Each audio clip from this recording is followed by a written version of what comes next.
बंधुगण आज आम आपण को देवभूमि हरिद्वार एक चमत्कार विषय कहवाकू जाऊँ जहाँ शुणी आपण निश्चित भाव में आश्चर्य होइजिबे।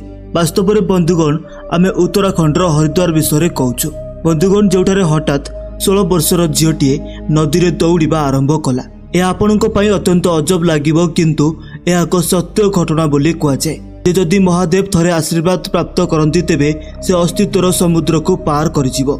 महादेव को जड़े महान भक्तों सहित यह सत्य घटना विषय आम आपण को कहवाकू जाऊँ किंतु तथापि आपण वीडियोटी को आरंभ करने पूर्व दयाकोरी कमेंट रे हर हर महादेव लिखि दिंतु।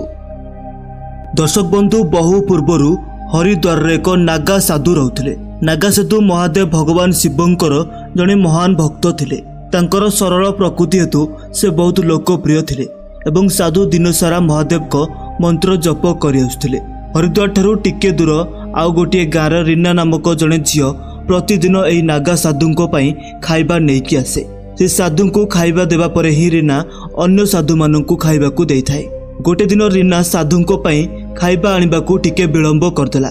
तो एते विलंबर कारण साधु जेतेबेले पचारिले रीना उत्तर देला कि आज नदी पार करिया पई डंगा विलंबरे मिलिला तो सेथिपई आज आसीबाकू विलंब होइगला। यापरे साधु कहिले जियो लोक माने ईश्वरंको नाम रे भव समुद्र पार होई जाउछंती जणे नदी पार होई परिबो नाही कि।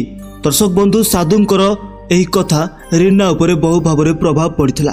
रीना किंतु परदिन सखाळु सखाळु से बाबांको द्वार पहुंची गला। बाबा रीना को पचारिले तुमे आज एते शीघ्र किपरि आसिलो।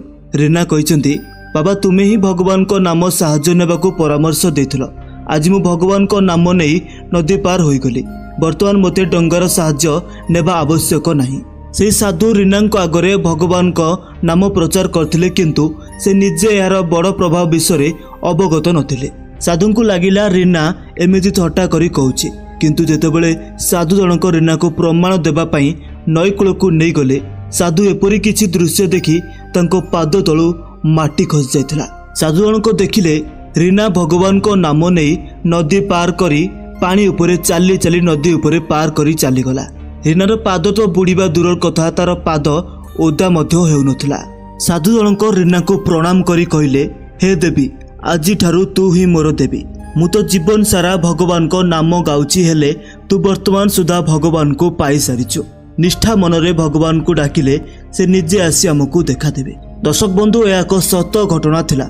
आज पे वीडियोटी एतिकी। तेसर आपण मध्य जदि महादेव को मानुछन्ते वीडियोटी रो कमेंट सेक्शन रे हर हर महादेव लेखिबाकू जमारू भूलिबे नहीं।